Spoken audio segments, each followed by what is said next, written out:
Bonjour tout le monde, bienvenue dans cette chronologie sur l'histoire du métro régional et des trains de banlieue.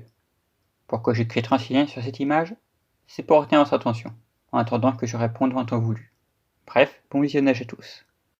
J'avais parlé d'un réseau que la CMP avait déjà pensé à créer dès 1936, un métro express régional d'une capacité supérieure et allant bien au-delà de Paris, afin que les habitants des banlieues puissent rejoindre la capitale. On peut considérer que la première ligne de ce métro régional était la ligne de Sceaux, du nom de la ville de Seine-et-Oise, qui était un département devenu Hauts-de-Seine en 1968. De quoi je parle? Bon, vite fait. Avant cette année, l'Île-de-France était composée de 3 départements, la Seine, 75, la Seine-et-Marne, 77, et la Seine-et-Oise, 78. Et la région avait ce découpage. Merci Wikipédia à ses membres. Donc, la ligne de Sceaux. Cette ligne a en réalité été construite depuis longtemps et fut initialement ouverte en 1846. Elle fut gérée par la Compagnie du chemin de fer de Paris et Orléans jusqu'en 1937, avant d'être rétrocédée à la CMP qui assurera son exploitation. Je le détaillerai plus tard. D'ailleurs, le 1er janvier 1938, naît une nouvelle entreprise ferroviaire publique qui sera chargée de l'exploitation des lignes de chemin de fer en France suite à un accord entre différentes compagnies ferroviaires privées existantes. La Compagnie du chemin de fer du Nord, la Compagnie des chemins de fer de l'Est, la Compagnie du chemin de fer de Paris et Orléans, ou PO, la Compagnie des chemins de fer du Midi et du canal latéral à la Garonne, je vous jure que c'est son nom complet, ou tout simplement appelé Midi, et la Compagnie des chemins de fer de Paris à Lyon et à la Méditerranée, ou PLM. Pour faire simple, on avait Nord, Est, PO, Midi et PLM. Et c'est la nouvelle Société nationale des chemins de fer français, SNCF, qui gère désormais le tout. Puisque j'ai déjà parlé de la RATP, créée je le rappelle le 1er janvier 1949, dans la vidéo précédente, le lien dans la description comme d'habitude, je passe tout de suite au vif du sujet, le métro régional. Ce projet date des années 1950 et fait suite à l'électrification partielle d'une ligne déjà existante. D'ailleurs, la plupart des lignes qui formeront ce réseau existaient déjà depuis le 19e siècle, avant d'être reliées entre elles, mais j'anticipe. D'abord la première ligne. Il faut savoir que la ligne originale, connue sous le nom de ligne de Vincennes, ou ligne de la Bastille, ou ligne 5, ou ligne Paris-Bastille à Marle-en-Brie, choisissez, a été ouverte le 22 septembre 1859, reliait alors la gare de Paris-Bastille et de Lavanne-Chenevière, avant d'être prolongée à Sucy-Bonneuil le 5 septembre 1872, à Boissy-Saint-Léger le 9 juillet 1874, à Brécontrebert le 5 août 1875, à Verneuil-l'Étang le 1er juillet 1892, et Marle-en-Brie le 1er juin 1893. Mais pour diverses raisons, baisse du trafic, concurrence des bus et la ligne 1 du métro, crise économique des années 1930, le tronçon Marle-en-Brie-Verneuil-l'Étang fermera pour les voyageurs le 18 avril 1939, suivi 3 mois plus tard, le 18 juillet, par le tronçon Verneuil-l'Étang-Brécontrebert. Ces tronçons rouvriront quelque temps après la guerre, mais seront rapidement fermés après et ne serviront qu'au trafic de marchandises. Bref, ce métro régional naît officiellement le 14 décembre 1969, soit 110 ans après la création de la ligne originale, et va de la gare de Nation, créée pour l'occasion, à Boissy-Saint-Léger. Ce même jour, la gare de la Bastille, jusque-là encore desservie, ferme car trop petite et inadaptée. La prochaine étape est l'ouverture d'un tronçon allant de La Défense à Étoile, renommé pour l'occasion Charles de Gaulle Étoile, le 19 janvier 1970. Et c'est là que je vais pouvoir placer l'anecdote que vous attendiez. Vous attendiez, hein? Petit canaillou. Un jour, un peintre, dont je n'ai pas retrouvé le nom, devait inscrire le nom de ce métro express régional pour la section La Défense Étoile, et il constata que l'acronyme Métro Express Régional La Défense Étoile, ça faisait... Voilà. Et personne ne s'en était rendu compte avant. L'histoire nous dira ensuite que ce même peintre a eu l'idée de changer métro en réseau pour devenir le réseau express régional d'Île-de-France, le RER. On l'a échappé belle. Reprenons la chronologie. Le 23 novembre 1971, le tronçon ouest est prolongé vers l'est jusqu'à la nouvelle gare d'Aubert. Vient ensuite le prolongement à l'ouest de ce même tronçon jusqu'à Saint-Germain-en-Laye le 1er octobre 1972. Une partie de la ligne existait déjà sous le nom de ligne de Paris-Saint-Lazare à Saint-Germain-en-Laye, ouverte en 1837 et qui était la plus ancienne ligne d'Île-de-France. C'est à partir de Nanterre Université que la jonction se fait. Ah, petite digression pour les curieux, la toute première ligne de chemin de fer en France est la ligne de Saint-Étienne à Andrézieux et date de 1827. Et la toute première ligne tout court, c'était en 1825 au Royaume-Uni, de Stockton à Darlington. Voilà. On reprend. Une gare est ajoutée entre Nanterre Université et La Défense le 1er octobre 1873. Nanterre Préfecture. Cette gare, bien que proche d'Nanterre Université, aura une particularité, une interconnexion qui sera mise en service 15 ans plus tard, en 1988 donc. Avant d'expliquer, il faut savoir que le métro régional est géré conjointement par la RATP et par la SNCF. Pour des raisons historiques, les deux entreprises n'utilisent pas les mêmes types d'alimentation électrique. 1500 volts en courant continu pour la RATP, 25 000 volts en courant alternatif pour la SNCF, mais adaptés pour les longues distances. Par conséquent, les trains seront adaptés pour recevoir l'une ou l'autre des tensions. Ils sont dits bicourants. Ainsi, à Nanterre Préfecture, il y aura non seulement changement de tension d'alimentation, mais aussi changement de conducteur de train. À l'ouest de la gare, c'est un conducteur de la SNCF qui conduira. Et à l'est, c'est un conducteur de la RATP. Bravo, vous suivez. Bon, d'ici peu, il n'y aura plus de changement de conducteur à Nanterre Préfecture, ça retarde les trains, ça supprime l'ouest en cas de problème matériel ou de grève, et ça fait râler les voyageurs. Donc, il y a une mise à jour de cette vidéo qui se profile via les commentaires. Je continue. Le 8 décembre 1977, le tronçon Aubert-Nation est ouvert, en même temps que le tronçon allant de Vincennes à Noisy-le-Grand-Mont-d'Est. Toujours ce même jour, la ligne de Sceaux, dont j'ai parlé au début, est interconnectée à l'autre ligne au niveau de la gare de Châtelet-les-Halles.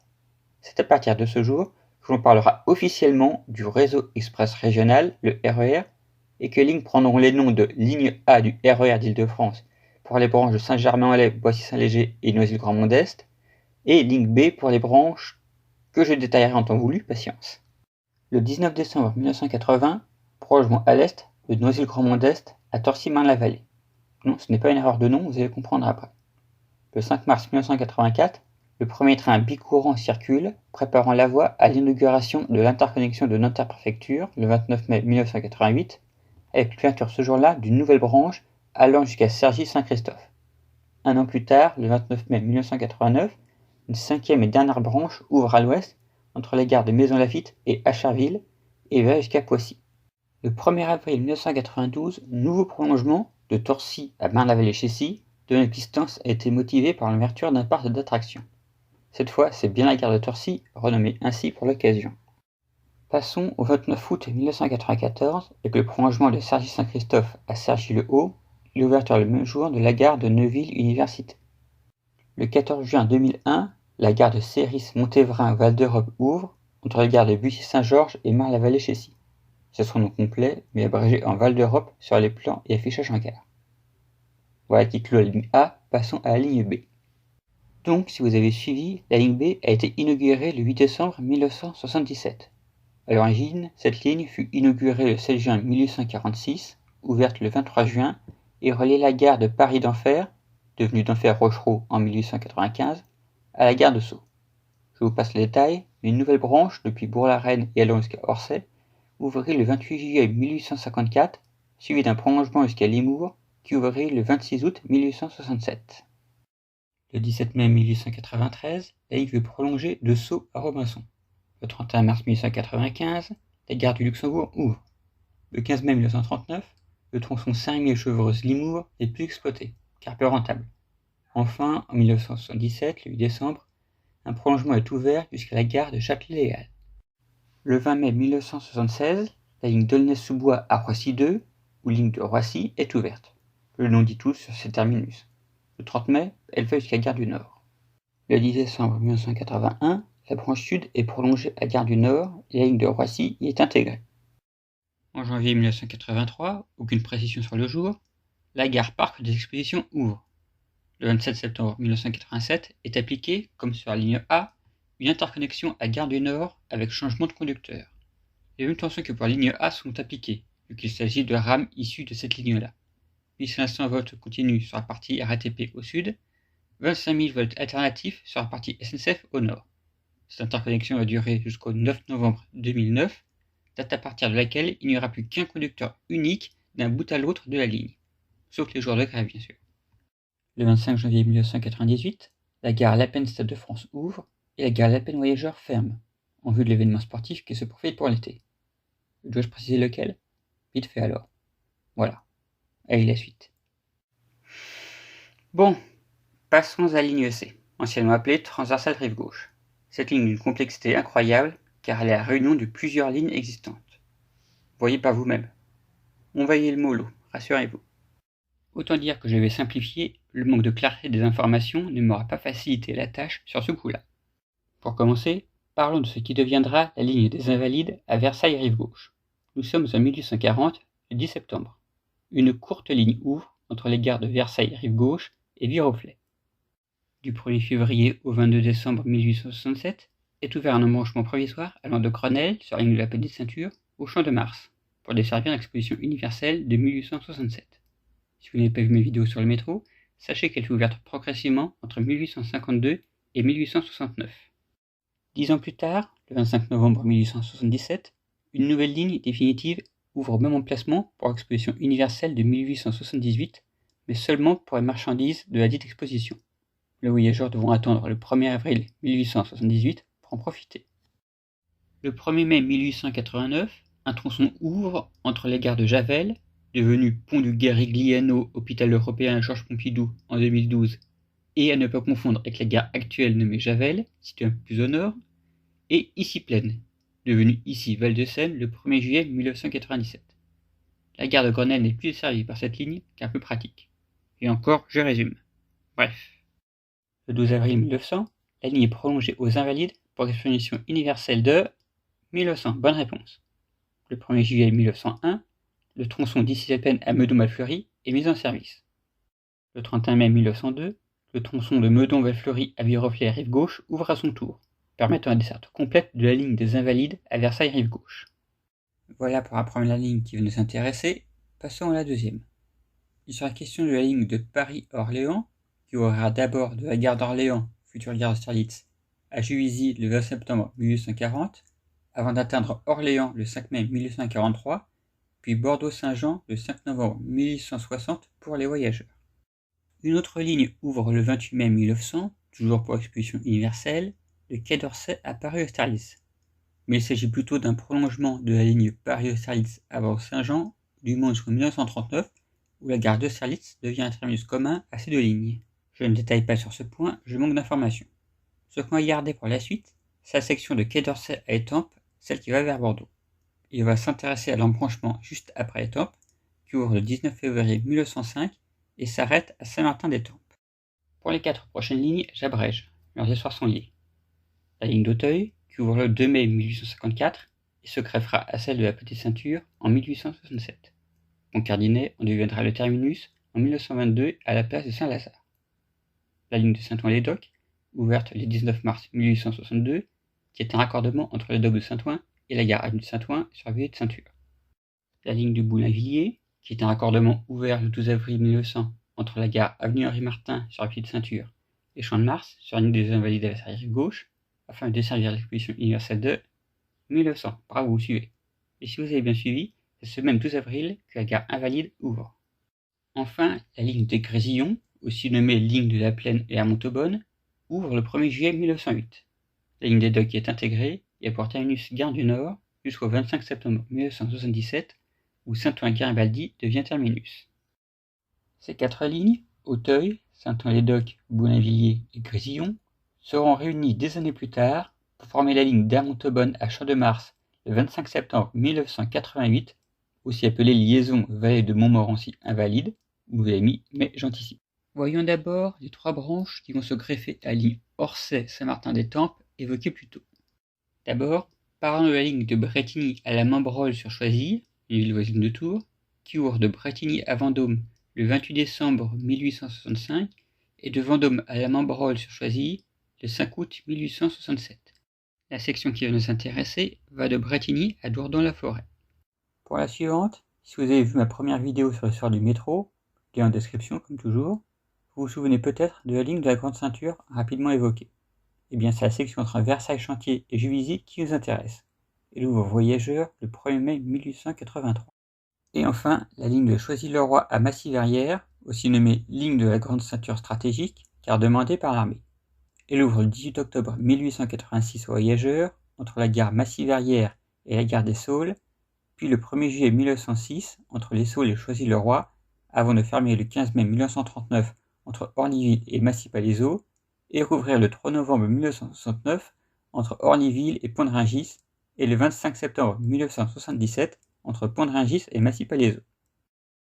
Et non, je n'ai pas trouvé que Massy-Verrières et Massy-Palaiseau ont été reliés. Wikipédia et route.fadom.com ne sont pas très clairs sur ce point. Seule certitude, c'est entre 1886 et 1939, on s'en contentera. Mais j'en profite pour préciser que Massy-Palaiseau est une gare commune à la ligne de Versailles-Chantier, à Savigny-sur-Orge, à la ligne de Sceaux et à la ligne de Choisy-le-Roi à Massy-Verrières, ce qui ne facilite pas la visualisation. Donc, voici un zoom à ma façon. Donc, Massy-Verrières est sur 2 lignes distinctes et Massy-Palaiseau sur 3 lignes, avec une petite différence, elle est sous-titrée Grande Ceinture pour les 2 branches en jaune. Courage, c'était la dernière branche à détailler, je peux assembler le puzzle. Donc, le 26 septembre 1979, les lignes des Invalides à Versailles-Rive-Gauche et de Quai d'Orsay à Paris-Austerlitz se retrouvent reliées via une courte ligne entre Invalides et Quai d'Orsay. À cette ligne désormais unique, alors nommée transversale Rive-Gauche, 3 des 4 branches au sud de la gare d'Austerlitz sont incluses. Celle allant jusqu'à Saint-Martin-des-Tempes, celle jusqu'à Dordogne-la-Forêt et celle jusqu'à Massy-Palaiseau. Ce sera en mai 1980, pas le jour précis, désolé, que la ligne prendra le nom de RERC. Au même moment, une nouvelle branche est ajoutée entre Viroflay-Rive-Gauche et Porchefontaine et a pour terminus la gare de Saint-Quentin en Yvelines, Montigny-le-Bretonneux. Cette section de Viroflay à Saint-Quentin existait déjà et elle est jusqu'à Chartres dès le 12 juillet 1849 et jusqu'à Brest dès le 26 avril 1865. Maintenant j'abrège, vous avez assez d'éléments pour suivre facilement. 1985, apparition des premiers trains bicourants. Pourquoi bicourants cette fois, alors que seule la SNCF gère cette ligne? La réponse dans quelques instants. 17 février 1988, la gare de Pont-Saint-Michel devient Saint-Michel-Notre-Dame, à la suite de la création d'une correspondance avec les lignes 4 et 10 du métro et le RER B. 25 septembre 1988, la branche VMI, allant de Champ-de-Mars à Montauban, pour rappel, est intégrée et relie aussi Champ-de-Mars à Argenteuil et à Montigny-Beauchamp, avec une séparation en 2 branches à Montauban. C'est pour cette extension que les trains courants ont été ajoutés. La raison? Pouvoir servir non seulement pour la ligne C, mais aussi pour d'autres lignes de banlieue. Je parlerai peut-être de ces lignes dans une autre vidéo si je trouve assez d'informations pour que ce soit intéressant. 29 septembre 1991, inauguration de la gare de la Porte de Clichy sur la branche VMI entre Pereire-le-Valois et Saint-Ouen. 1992, intégration officielle de la branche Juvisy Versailles-Chantier. Aucune date précise, désolé. 28 août 2000, prolongement de la branche de Montigny-Beauchamp jusqu'à Pontoise. 3 décembre 2000, ouverture de la gare Bibliothèque François Mitterrand en remplacement de la gare du boulevard Masséna afin d'être en correspondance avec la ligne 14 du métro, inaugurée 2 ans auparavant. 24 mars 2002, mise en service de la gare de Saint-Ouen-l'Aumône-Liesse sur la branche VMI, entre Pierrelaye et Saint-Ouen-l'Aumône. 27 août 2006, la section Hermontauban-Argenteuil est transférée de la ligne C à une autre ligne, J, dont Hermontauban et Paris-Saint-Lazare sont des terminus. Du coup, les anciennes missions en direction d'Argenteuil sont redirigées vers Montigny-Beauchamp. Et c'est aussi la raison de l'absence de dénomination C3 sur les plans actuels. Une dernière information importante avant de passer à la prochaine. La branche C8, incluse en 1992, n'existera bientôt plus en tant que telle. Une ligne de tramway, ou devrais-je dire de tram-train, puisqu'elle utilisera les 2 types de chemins ferrés, est en cours de construction au moment où cette vidéo est publiée. Elle sera nommée T12 Express et ouvrira normalement d'ici 2023 entre Évry-Courcouronnes sur la ligne D et Massy-Palaiseau sur la branche C8. La branche C2, elle, sera temporairement reliée à la branche C8 pour atteindre Versailles-Chantier. Temporairement, car d'ici 2025, le T12 Express devrait atteindre Versailles-Chantier, faisant de nouveau de Massy-Palaiseau le terminus de la branche C2. Bien, assez du C, je continue avec la ligne D qui est plus simple. Relativement. Elle est créée le 27 septembre 1987 par le prolongement d'une section déjà existante, allant de Villiers-le-Bel à Gare du Nord, jusqu'à Châtelet-les-Halles, et par la mise en service de rames bicourants, les mêmes que celles de la ligne C. Pour la petite histoire, cette section est celle de la ligne Paris-Nord à Lille-Flandre, ouverte entre 1846 et 1859. Et la suite. En septembre 1988, prolongement à Goussainville, puis à Or-et-la-Ville-Coix en septembre 1990. Le 24 septembre 1995, la ligne est étendue au sud, de Châtelet-Halles à Melun et à La Ferté-Alais, à la suite de la mise en service de l'interconnexion nord-sud. En regardant bien, vous verrez que le RERD dans sa partie sud emprunte 4 lignes. La ligne de Villeneuve-Saint-Georges à Montargis, ouverte de 1840 à 1867, qui va vers la Ferté-Alais en passant par Corbeil-Essonnes sur la branche sud-ouest, notée D4 sur le plan actuel. La ligne Paris-Lyon à Marseille-Saint-Charles, ouverte de 1847 à 1855, qui va vers Melun en passant par la branche la plus au sud-est, la D2. La ligne de Corbeil-Essonnes à Montereau, ouverte en 1897 et qui passe par Melun, et qui rejoint d'ailleurs la ligne Paris-Lyon à Marseille-Saint-Charles à ce moment. Et enfin, la ligne de Grigny à Corbeil-Essonnes, ouverte en 1974 et 1975, qui va aussi vers Corbeil-Essonnes, mais par la branche légèrement plus à l'ouest, la D6. Et dernière précision, seul le RERD emprunte cette branche, qui fait un peu moins de 11 km. Avec des couleurs, on voit mieux la chronologie des mises en service, je trouve. Bien sûr, cette représentation est simplifiée. Je ne m'attarde pas sur les dessertes selon les branches, sinon on va y passer la nuit. Bref, je continue. En 1996, il y aura un prolongement de la Ferté-Alais à Malesherbes. Toujours pas de date précise, mais tant pis. Le 25 janvier 1998, c'est l'ouverture de la gare Stade de France Saint-Denis, non loin de la gare La Plaine Stade de France, sur la ligne B, qui ouvre le même jour si vous vous souvenez. Le 15 décembre 2013, la gare de Villeneuve-Prairies ferme et la gare de Cratty-Pompadour ouvre, 800 mètres plus au nord. Et créé dans tout ça, c'est une énigme. Je n'ai trouvé aucune date d'intégration au RERD. Aucune. J'ai bien un plan de poche datant de janvier 2016 qui a cette station comme terminus nord, mais sur la plupart des plans datés trouvés sur le net, elle n'est pas mentionnée, même sur un plan datant soi-disant de 2017. Si un historien dans le domaine ferroviaire regarde cette vidéo et connaît au moins l'année, un petit commentaire est le bienvenu. A priori, ça serait entre 2013 et 2016. Et avant que j'oublie, la ligne D est la seule du réseau express régional à desservir des gares hors Île-de-France. Donc voici la liste. Elles sont en dehors des 5 zones tarifaires et j'ignore ce que cela implique quand on prend un ticket. Donc si vous le savez, commentaires, etc. Et j'ai oublié une dernière précision intéressante pour les usagers. Entre Châtelet-Léal et Gare du Nord, c'est la RATP qui gère ce tronçon, et non la SNCF. Et par conséquent, selon les besoins, le RERB peut emprunter les voies du RERD. Bon, j'ai dépassé les 20 minutes et il reste une ligne. Courage. Donc, la ligne E.